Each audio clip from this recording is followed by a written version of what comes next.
Hello, everybody. Okay, so we are back here again. And you know what? I'm gonna cook again. We just gonna do more cooking. Let me move this hand out the way. Okay, so we're gonna do some cooking and we're gonna do some talking. So today we are cooking tamale pie. And we're gonna talk about what I was should have finished the last time, mommy dearest. So let's talk about ingredients that we have, and then we'll get to the mommy dearest part because that's the important part. Of course, I have my millions and billions and billions with a B and millions with an M seasoning. So, of course, always this damn Trader Joe's wrong way 21 salute. I love onion powder. I got cumin, which doesn't go with tacos, but it's gonna go today. Um, I have my taco mix. I need my seasoning salt. And my garlic powder. Okay, I got garlic powder. What the hell is my seasoning? And we got this seasoning salt and garlic powder. We got honey, and I'll tell you what we're gonna do with that. We have some diced tomatoes with habanero, some enchilada sauce. Again, we don't do tamale pie from scratch. I don't. You can. Or whatever you want to make. We got black beans and she working 9 to 5, baby. Dolly Parton's sweet cornbread. Now let me tell you, I watched this YouTuber called Cooking with Pam. And she is always talking about look on the ingredient part, look at the ingredients and see if it has genetically modified foods on there, which Dolly Parton doesn't. So we gonna support Miss Dolly, and we are not gonna eat any GMOs. Oh, and of course, I always have the infamous roasted garlic oil. We have what was left of the ground turkey, and of course, we got already cut it up onions and bell peppers and all that fun stuff. And I gotta get garlic. I need my mince garlic.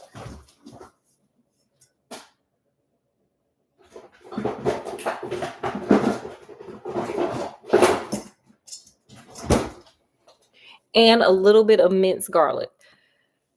Y'all probably saw the last time I did this. I don't do recipes. Like I don't do I'm not really good with measurements. So we just gonna kind of go with it. With the exception of this cornbread. We're gonna have to get that together. So other than that, we don't do measurements. We just do what we do. And yeah. But again, I invite you, go on Pinterest, go on all recipes, Google tamale pie and get your recipe, your exact recipes. But for now, we're just going to do what we do. So we're going to start off cooking this meat, then we're going to mix this cornbread. But in the meantime, in between time, what we're going to do is talk about mommy dearest. I don't remember where I started or ended last time, so we just going to start over. Okay. So, mommy dearest, and Scott's in the background, because do I remember things? No. Even though I've seen this movie like a billion times, I never remember how. Like, I forget parts. I forget parts because I'm old. So, we're going to talk about mommy dearest. We're going to talk about Joan Crawford. We're going to talk about Faye Dunaway playing Joan Crawford and doing a amazing job, over the top job. She was given, honey. She was given. The fact that they thought they was gonna win an Oscar from it is really, I love it. So nonetheless, mommy dearest. So it starts off with Joan Crawford doing her face. She's doing her face routine in the morning. She's scrubbing. She got hot water. She got ice. She got to make sure that face is Hollywood ready. So she's scrubbing her face. She's getting it together. She's getting ready for whatever. We don't know what she's getting ready for. But really all she's doing is getting ready to clean up because that's all she's about to do. So you start to see, as the movie goes down, you're starting to see, they're trying to paint a picture of Miss Crawford. They're painting a picture. She got a little OCD. You know, she got the maids and stuff cleaning. And she's looking around and she's like, this just not clean enough. You need to move this. You need to move that. We're going to let that heat up. You need to move this. You need to move that. You need to do better. You need to clean up. So then all of a sudden, and let me just tell y'all, this is a complete spoiler. Like, we're going to spoil this movie. Then all of a sudden, I guess she was waiting on him. Her boyfriend, Greg, the lawyer, comes. So Greg comes, and this is part of her OCD. Because Greg comes in and she's like, take off them shoes, honey. They didn't just scrub the hell out this flow. I didn't scrub this flow. Take them shoes off. I can handle the socks. Scott, can you handle the socks? The socks. Oh. So, nonetheless. So, were you not paying attention? I didn't took me a minute to realize what you're talking about. We're talking about Mommy Dearest. Well, yeah. Oh, and this dress is inspired by a part in Mommy Dearest that I thought was hilarious. When she decided, I don't know who decided, but she went on and her daughter got sick. And she decided she was going to go ahead and just cover for her daughter on this daytime soap opera thing. Even though there was like a huge age gap, okay? She just was there. So this dress is inspired, and this cooking is inspired by Joan Crawford, filling in for Christina Crawford, period. Period and period. And period some more. Okay, so anyway. So, this is hot stuff. It's not. Okay, so her and Greg get they groove on. They having a good time, you know. And so afterwards, sorry, I gotta find my can opener. Afterwards, her and Greg are out on the beach. I don't know if this is the same day. I don't know if it's a different day. It kind of really doesn't matter. Because they walking on the beach. Well, no. Correction. Before that, she's at her and Greg are at some kind of party, and there are kids there. It could have been a party. It might have been like a fundraiser. I don't know what these people were doing, but they're at a fundraiser, and she sees a little girl, and she's like, "Oh my god, girl, I'm supposed to be somebody's mama." So, you know, she's looking at the little girl. She's smiling at her. She's like, "Yeah, girl." She's showing all her teeth. Yes, I love you. And you know. Next scene, her and Greg are walking on the beach. That's the sizzle world. Okay, so I'm just starting off with garlic. Just a little bit of garlic.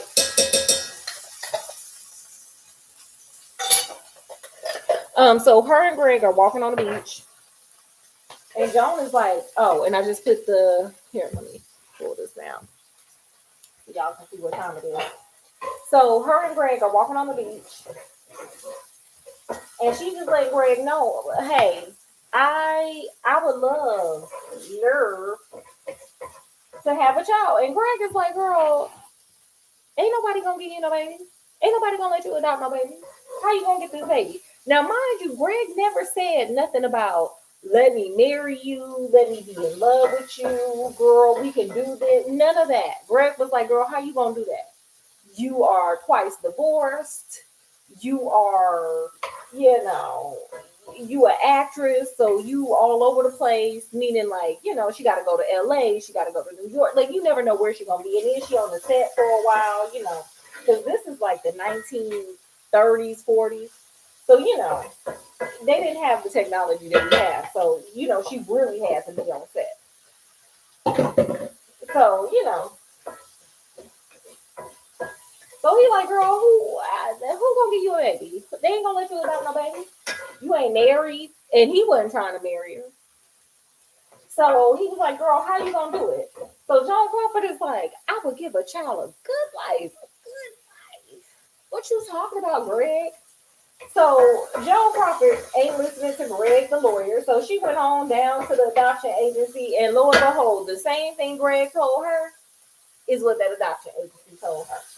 So, boom, she ain't getting no kids. But some kind of way, some way, somehow, honey. Nevertheless, Joan Crawford persisted. Because what happens? She ended up with a baby. Christina is the name. So Christina coming to Vogue, Greg like, girl, I had to pull a lot of strings. Now, if you read the book or if you listen to Christina, I think she was on, oh my gosh, Larry King one time. She's done interviews and stuff. So if you ever follow or, watch anything where she actually like talked about her life and stuff like that, Christina, I'm talking about, not Joe. You will see, that Christina said it was a illegal adoption. So Greg, the lawyer that made it happen, he did that thing, he did the thing. And so Joan got her baby girl. So she is just in heaven, honey. She's having a great time. She's like, oh my God, I'm a mom. I'm gonna be the best mom ever. And somewhere in here, Christopher, who is Christina's brother, comes in the vote. Like in the movie, it doesn't say in the book, it says when Christopher was adopted.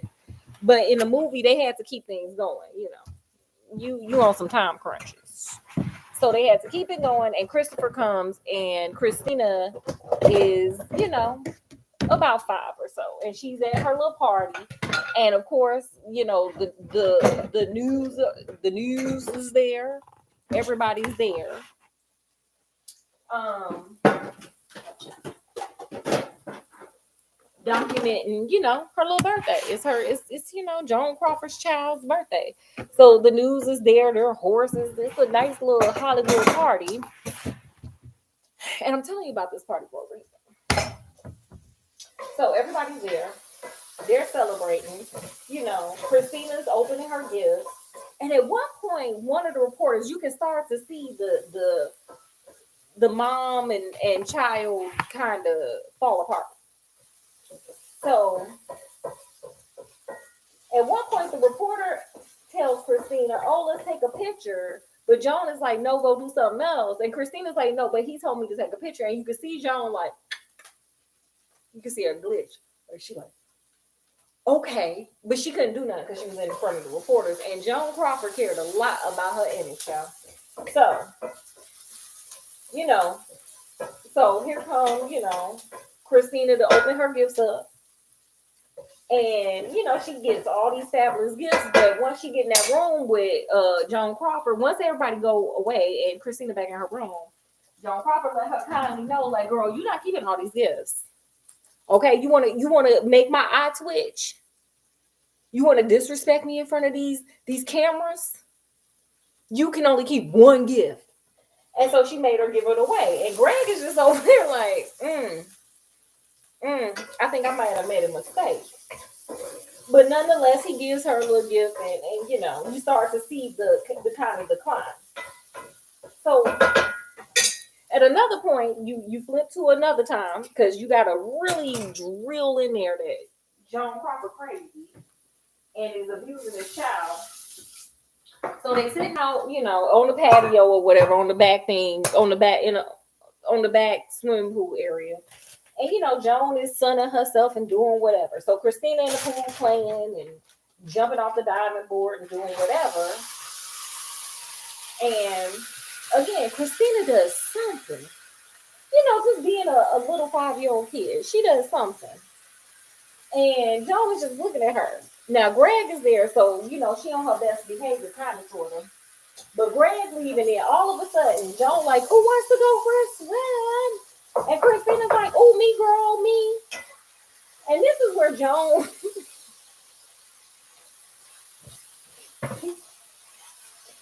Crawford shows her best self, child. She puts her best foot forward at this point.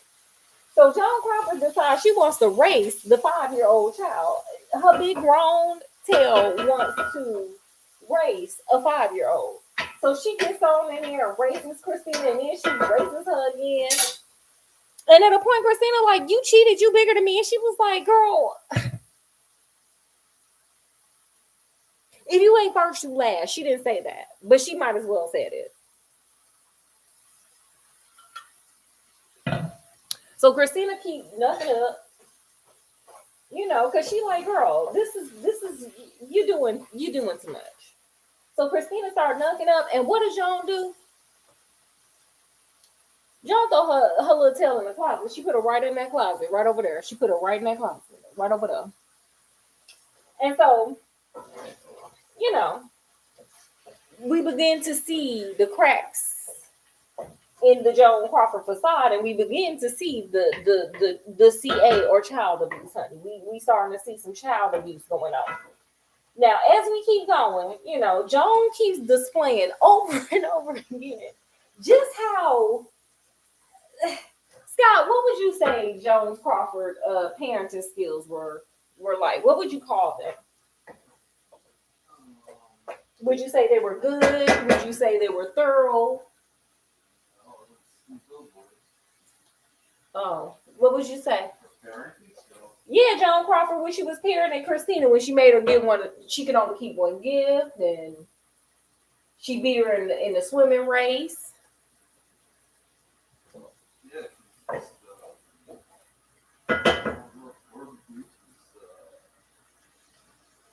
Everything was about her. She's a narcissist. I don't know. Well, she was a narcissist, but I think it was because of her childhood. Now, again, anyone who's curious about Miss Jones, just go on over to a biography, an autobiography, preferably, and just go take a little gander into how Joan Crawford was raised. It wasn't good. It wasn't. She didn't have a good childhood. So sometimes you got to think. And a lot of her Hollywood friends, after this book came out. Okay, wait. I'm supposed to be seasoning. I totally forgot because I'm talking. I'm not good at talking and doing. A lot of the Hollywood friends came out after this book came out. Just the onion. And kind of defended Joan and was like, look, Joan was crazy, but Joan, was Joan. And Joan had a rather interesting childhood, I guess. She had a rather interesting childhood. So, narcissistic, yeah. But I think there needs to be a deep dive into Joan Crawford's childhood to really understand what really was going on with her, because, child, it was a lot going on there. There was a lot going on there. So, nonetheless, we get to the point where, Christina idolizes her mom, as most daughters do.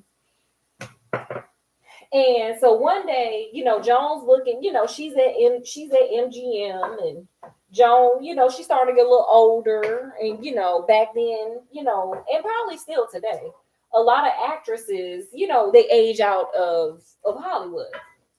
Yeah, because Meryl Streep is still there. I love her. We just talked about a couple of her movies. And she's still Devil Wears Prada. I mean, she's doing it all. But back then they were a lot harsher. They had a lot more ageism. Let's just put it like that. Charlie told her stuff first. Huh? The dude, Charles, the lawyer, he told her all this stuff before she told him. Yeah, look, Greg the lawyer was putting her on. Greg the lawyer was trying to warn her about some of this foolishness, but Joan was like, girl, I am Joan Crawford. I built Hollywood. I'm Joan Crawford, baby. So Greg the lawyer was trying to low-key warn her, but she wasn't listening to him. And also, anytime he tried to warn her, anytime he would warn her and then turn right around and give her everything she wanted. So he wasn't helping. That's part of the reason why she was narcissistic. Because Greg the lawyer. How she get them children? So she was kind of getting older, and she was aging out of the program, the Hollywood program that they had back then. So,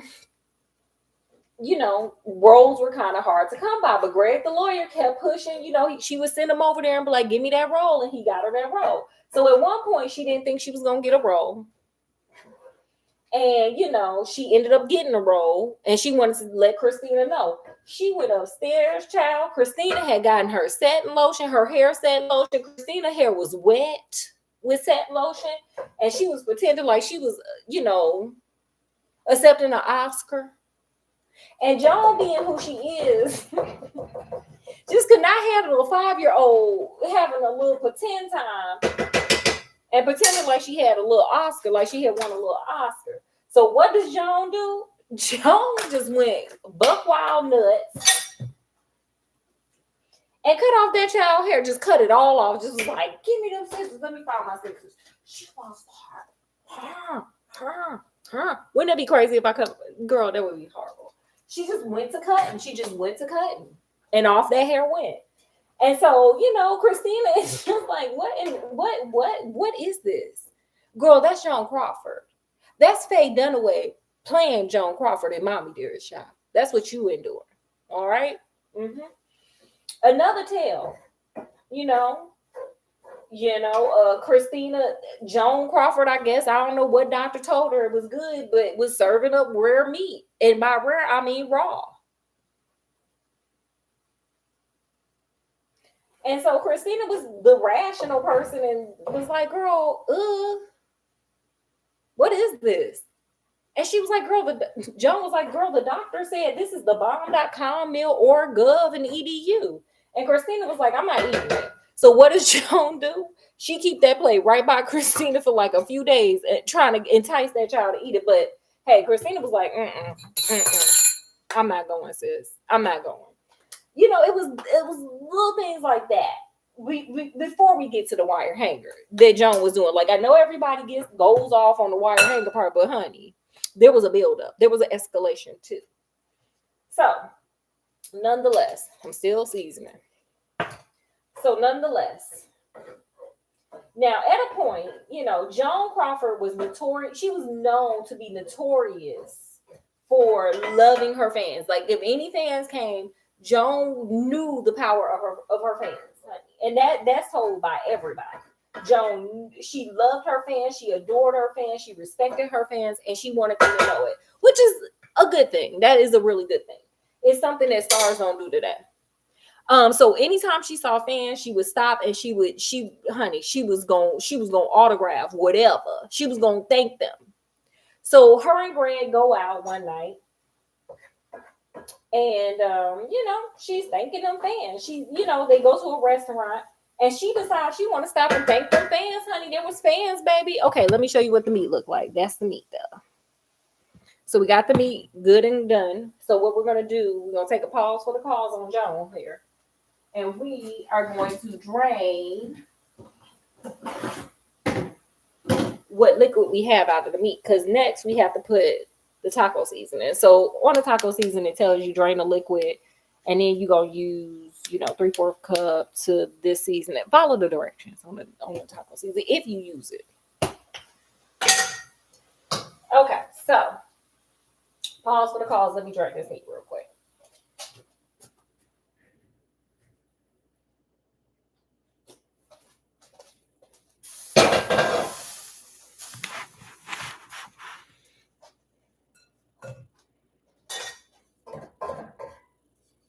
Okay, so they at the restaurant. Now, Joan out there signing every autograph she can get her hands on. And Greg is like, girl, my feet hurt. He had on heels. His feet was hurting. Or he was hungry, whatever. So he was ready to get on in there and sit down, relax, and start drinking, because that's all they did, child. They was drinking it up. He's ready to get in there, have himself a nice little cocktail, kick his feet up, have some raw or rare, I don't know, beef, and live his best life. Meanwhile, John out there signing autographs and whatnot. So I guess Greg bumped into, the MGM owner, Mayor. And so he's sitting there talking when she get in. Now, she don't feel like being bothered by these people because, she don't really want to deal with them. Because she trying to have her a nice evening too, but she didn't mess around and start talking to fans. Not that that's a bad thing.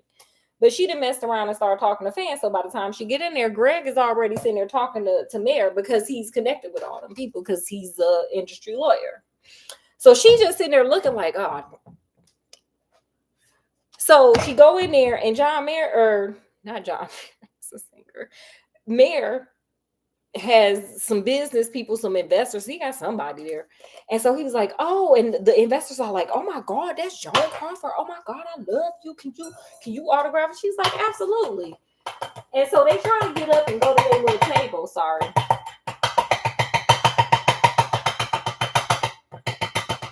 Okay, I had to get my little measuring cup and measure this out. So they try to go to their table, and Mira's like, no, you gonna sit your little self right here because I got investors and they like you. So you gonna sit here and you gonna do everything I said. So Joan Crawford reluctantly sits there. But honey, when she get back to that house with her and Greg, honey, she told that man a new one, honey. She was like, how dare you?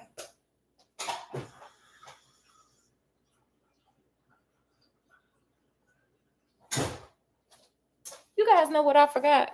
Cheese.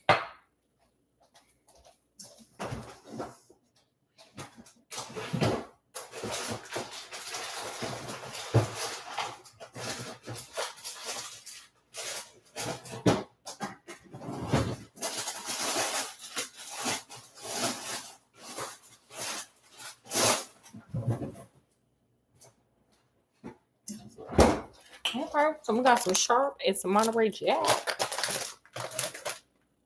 Okay, so all I'm doing is this, just dumping that in there, following directions. And we just gotta get that liquid thickened, and then we go to the next part while we're doing that. So, and we gotta stir it in a little bit. So she tears that man a new one when they get home. She's like, you're the reason why I had to go sit over there like some kind of WHORE and blah, blah, blah. She was big mad, honey. She was like, I did not plan on sitting next to them idiots for the rest of my dinner, evening, night. And Greg's like, well, you could have, if you hadn't been outside getting and grinning with them fans, then maybe I would have went to the table. So they having a drunken lovers quarrel because both of these people are heavily intoxicated. Now, Greg usually is calm, cool, collected. What say you, Scott? Yeah, he's always pretty mellow. He's chilling. He got her done. She wanted kids, got her done. She wanted the movie, got her done. She wanted to sit at the table, didn't get her done. So he's over there, trying to defend himself lightly at first. Here, give me a second. Now, Scott, I might need you for this one. I might need your hands. Just your arms.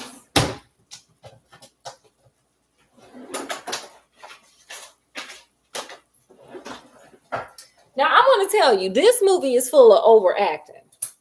Mommy Dearest, for those, if anybody loves some over the top, just over the topness, honey, this is your movie. So, okay. So, he, at first Greg is just trying to deal with her, just trying to come in closer. He acts like he doesn't know me. So, at first they kind of, I don't want y'all all up in my living room and my Christmas tree. So at first, only Joan is just going off and being belligerent and being irate and just like, oh my God, I can't believe it. But all of a sudden, here come Greg. Overacting. Could you shake me? I want that shaky scene. So she got this cigarette right here because Joan got the cigarette. Scott, you supposed to be shaking. So, well, don't get in the front. At some point, he just shaking the hell out of her and overacting. But at no point did this cigarette ever drop. Did it drop, Scott? Okay. My girl had a firm grip on that cigarette. Oh, sorry, wrong way. Firm grip on that cigarette. Okay. So Greg starts overacting. Thank you for your help. Greg decides he wants to overact at this point. He said, Joan ain't the only person that can overact. I clearly can't get angles together. Greg said Joan ain't the only person to overact. So he's like, damn it, blah, blah, blah, and yada, yada, yada, and this, that, and the third, and blah, blah, blah. And he gets to overacting, honey, and he decides, girl, I ain't even trying to be with you no more. I don't even like you like that no more. You're crazy, you deranged, you're drunk, you're this, and you're that. So they break up. Now, Joan over there trying to be sexy, trying to keep him there, but Greg was done, honey. Greg had enough. Okay, wait. Sorry. I need some eggs. And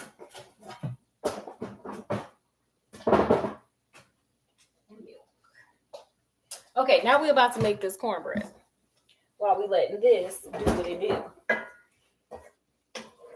Okay, so Greg breaks up with her. So this is when Joan Crawford decides, oh, okay, you done? You don't want me no more? That's cool, because guess what I'm about to do? Cut you out of every picture in this damn house. Joan Crawford, I love her. I like her style. Joan Crawford decides at this point to get these little scissors here. The same one she cut Christina's hair off with. The same one I'm opening this package of cornbread with. And she like, yeah, he don't exist. So Christina and Christopher, at this point, Christopher is older. And another little fun tip, and if you ever watch the movie, just go and look at that. Christopher always got this harness on. And it's because Christopher falls out the bed, so Joan Crawford had the remedy for that too. And what that remedy was she strapped him in the bed via that harness. But I guess anytime he could fall out of some place, she was always ready. Just in case he fell down and went boom. Just in case Christopher decided he wanted to test gravity, honey. She said, oh no, I got the remedy for that. We're going to lock you in where I need you to be. So, let's melt some butter.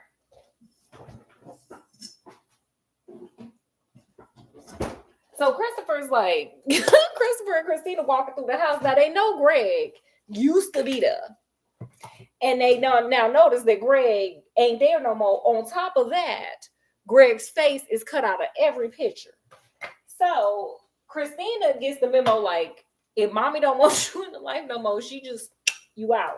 So that was a little life lesson. That was, life skills and life lessons from Joan Crawford. Like, don't make her mad. You won't like her if she get mad. I mean, hell, what? Who of us have not? I haven't. So she didn't cut all the. She did an arts and crafts project. Cut them out of everything. No big deal. I'm gonna use a little bit of your because I didn't have enough. So,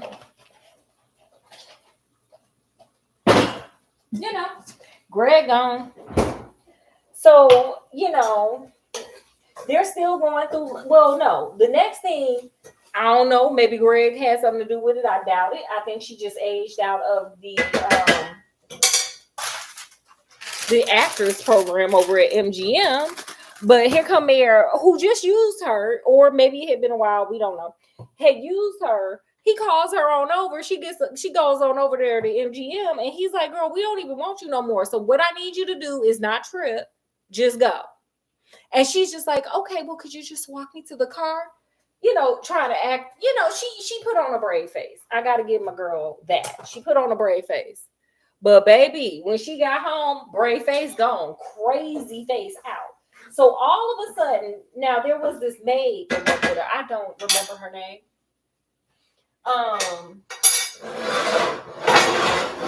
Okay, we got that done. I don't remember my girl's name. But all of a sudden, she come rushing in that room to get them children. And she's like, kids, get up. We got to get up. Oh, my God. Your mom needs you. Oh, my God. What does she need them children for? To help her cut down the bushes. While she's in this beautiful dress, She's like, come on, kids. She got hedge clippers. She's like, come on. We gotta cut this stuff down because this man told me he didn't need me. Because they fired me down to the MGM. So she's cutting it and she's in a full ballroom gown. I don't know why. It didn't make sense to me, but hell, I wasn't Joan Crawford. I've never been an actress. I've never been cut from MGM Studios. So who am I to judge? But yeah, they go about helping their mama cut the hedges, the trees, the this, the that. Because my girl got fired, you know? And it was traumatic for her. She didn't like it. She was not here she wasn't here for it. So after that, okay, Scott, she cut the bushes. And then what happened? Wait, I forgot. I don't remember exactly, but eventually she got like motivated. She got another part. Oh yeah. Oh, honey, it goes to that running part. Oh. Again, the acting in this movie is just, they thought they were going to win an Oscar. So they told, like, they read the screenplay and they read the book. They made it to a screenplay and they were like, this is going to change lives. And so they told Faye Dunaway, that's who was playing Joan Crawford. And they did a good job of making her look like Joan Crawford.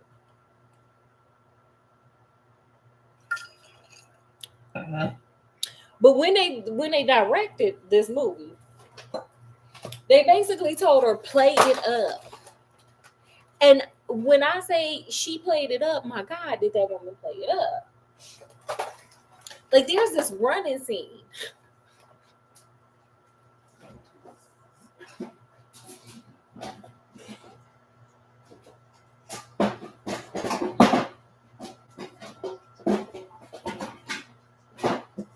Okay, what we're doing right now is melting some butter. I'm getting ready for this cornbread.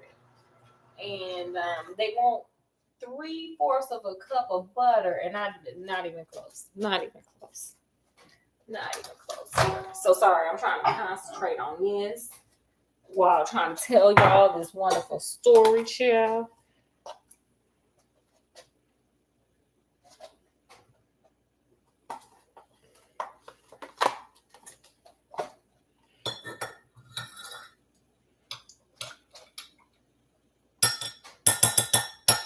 I did not have enough butter in this little tub. Sorry.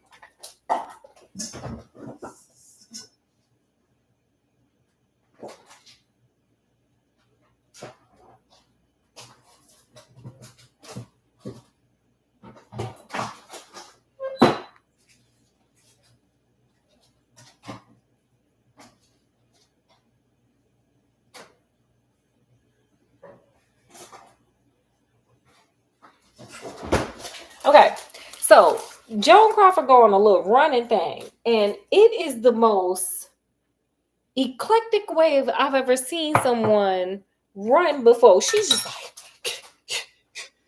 like not even like that. That looks better than what she was doing. Again, she's getting ready for some kind of crazy role because she went from MGM to, I don't remember which studio, but she ended up getting picked up at a different studio. So my girl getting ready because she needs this. She's an older actress, and she's trying to acquire a specific role in, I can't think of the name. Mildred Green, I think was the name of the movie.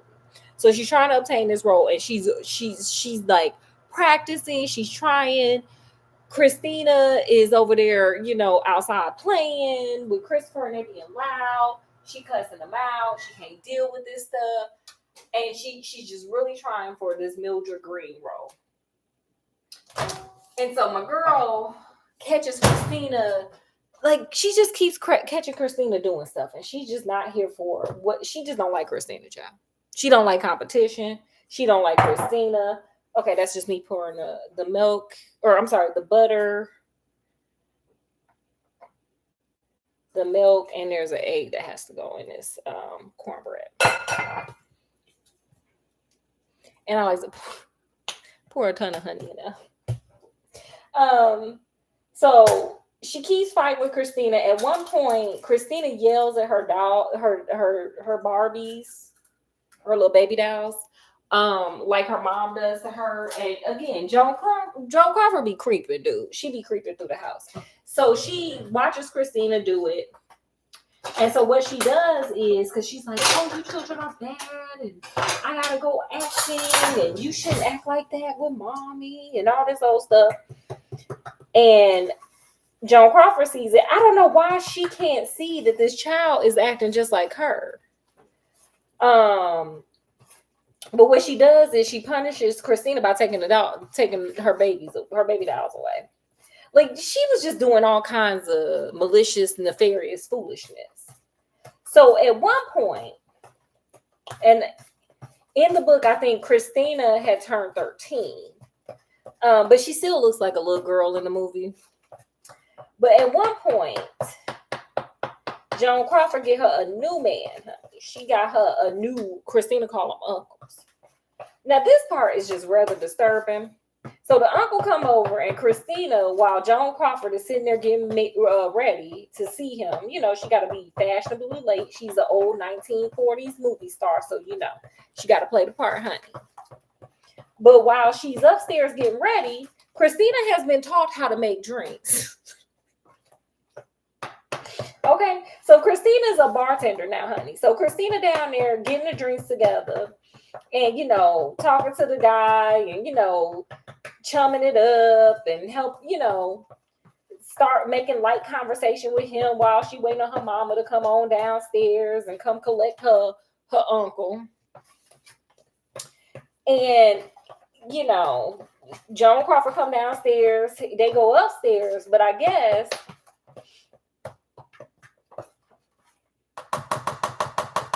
Christina decided to refresh Joan Crawford's drink, which Joan Crawford didn't like that because Christina was looking too hard at her and her man about to get their groove on.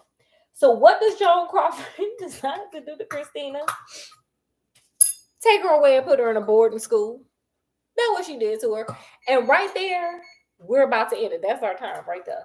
But we are going to finish preparing this meal. It's almost done, so I'm not going to keep you. I'll just do arts and crafts and we'll finish the story.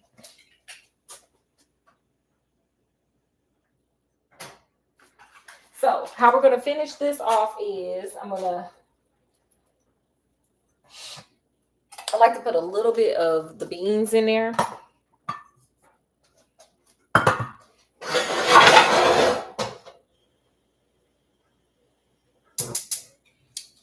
It's hard to deal with.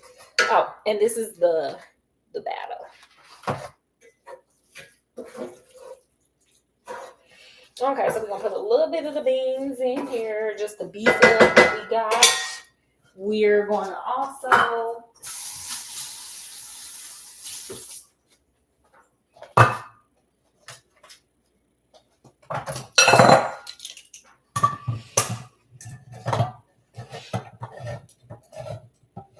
put a little bit of this enchilada sauce in here too.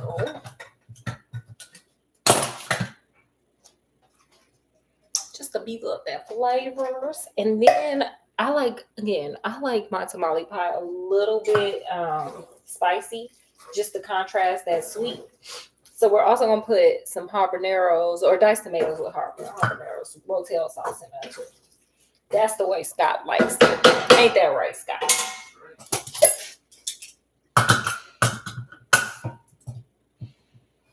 Don't y'all be trying to report Scott for shaking me like Greg did. Don't be trying to report Scott for overacting. It happens. Okay, and a little bit of that too. And you're just gonna blend that on up. I don't want to get it too hot because it's about to go in this oven. And this time, I'm gonna remember to post a picture when it's done because Scott's gonna remind me. Ain't that right, Scott?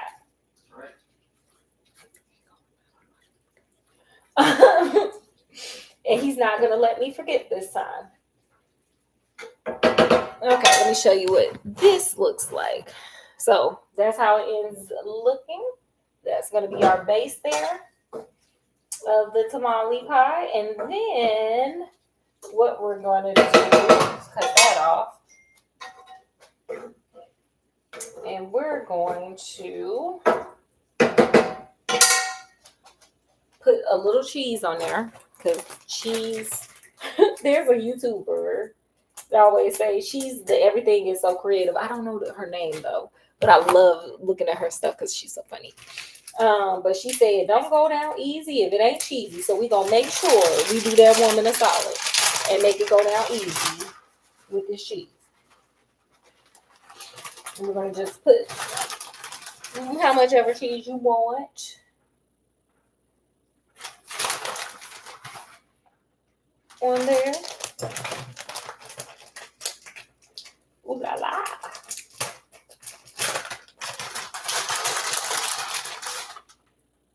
Which mine has tons of cheese.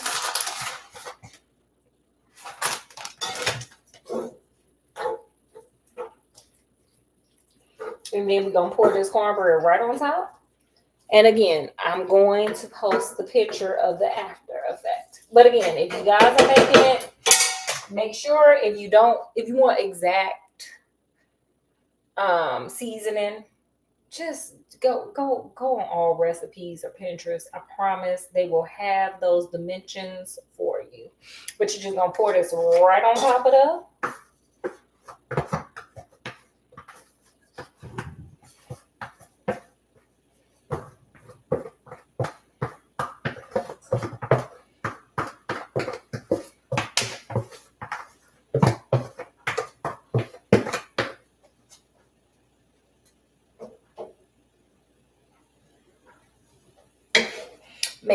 I like to make it nice and even.